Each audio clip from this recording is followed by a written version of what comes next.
নমস্কার বন্ধুরা, Geotech Bengali YouTube চ্যানেলে আপনাদের সকলকে স্বাগত জানাই।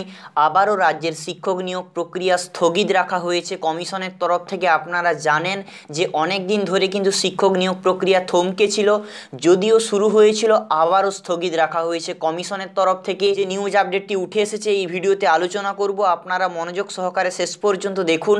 আসুন বন্ধুরা, শুরু করি আজকের ভিডিও শুরু করার আগে ছোট্ট একটি অনুরোধ, আমাদের চ্যানেলে নতুন হলে চ্যানেলটি সাবস্ক্রাইব করে রাখবেন। এই ধরনের লাল রঙের সাবস্ক্রাইব বাটন প্রেস করলে চ্যানেলটি সাবস্ক্রাইব হয়ে যাবে। পাশে ছোট্ট একটি বেল আইকন আসবে, এখানে প্রেস করলে এই ধরনের লেটেস্ট আপডেটগুলো আপনারা সবার প্রথমে পেয়ে যাবেন। বন্ধুরা, আমরা নিউজে চলে এসেছি। নিউজটা দেওয়া হয়েছে আজ বিকেল অনলাইন পোর্টালে, দেখতে পাচ্ছেন। ফের শিক্ষক নিয়োগ স্থগিত রাখলো সিদ্ধান্ত কমিশনের। বন্ধুরা, ভিডিওটিতে অবশ্যই একটি লাইক করুন। আপনাদের লাইক এবং শেয়ার আমাদেরকে ভিডিও তৈরি করার জন্য অনেক উৎসাহিত করে। এখানে বলা হয়েছে মাস চারেক থমকে থাকার পর নিয়োগ প্রক্রিয়াকে নিখুঁত করতে পারল না কমিশন। ফের প্রকাশ্যে এলো নবম দশম শ্রেণীর শিক্ষক নিয়োগের ক্ষেত্রে বেশ কিছু ভুলভ্রান্তি। 7ই জানুয়ারি থেকে এই শিক্ষকদের নিয়োগপত্র ছাড়া শুরু হলেও অব্যাহত জটিলতা। বিকাশ ভবন সূত্রের খবর, প্রায় 300 জনের শূন্যপদ নিয়ে গণ্ডগোলের জেরে তাঁদের নিয়োগ স্থগিত রাখা হয়েছে।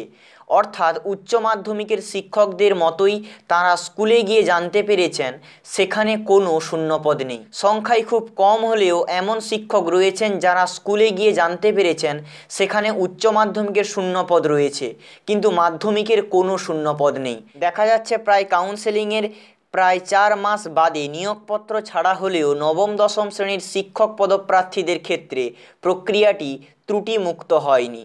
এবং এখানে যেটা বলা হচ্ছে, দেখুন, মোট 283 জন প্রার্থী এখনও পর্যন্ত জানতে পেরেছেন তারা যে স্কুলে নিয়োগপত্র পেয়েছেন সেখানে হয় তাদের বিষয়ে বৈধ শূন্যপদ নেই, অথবা আরও কেউ সেই পদের জন্য নিয়োগপত্র পেয়েছেন।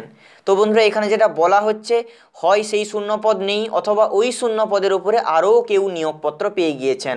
এরকম বেশ কিছু উদ্বিগ্ন পদপ্রার্থী বিকাশ ভবনে এসেছিলেন সমস্যার কথা জানাতে।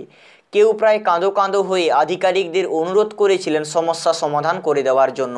তো বন্ধুরা, আপনারা বুঝতে পাচ্ছেন এখানে কিন্তু যেটা বলা হচ্ছে, আবারও কিন্তু স্থগিত রেখেছে কমিশনের তরফ থেকে শিক্ষক নিয়োগ প্রক্রিয়া। কিন্তু বারবার এতদিন ধরেও কিন্তু থমকে ছিল এই শিক্ষক নিয়োগ প্রক্রিয়া, আবারও স্থগিত রাখা হলো। যাই হোক বন্ধুরা, এই আপডেটটি আপনাদেরকে জানানোর ছিল, জানিয়ে দিলাম। যদি আপনাদের উপকার লেগে থাকে অবশ্যই লাইক করবেন। যদি আপনি কাউকে জানাতে চান অবশ্যই শেয়ার করে দেবেন পাশের বন্ধুকে। ভিডিওটি শুরু থেকে শেষ পর্যন্ত দেখার জন্য আপনাদের প্রত্যেককে ধন্যবাদ। সবাই ভালো থাকবেন, সুখে থাকবেন, শান্তি থাকবেন। জয় হিন্দ, বন্দে মাতরম।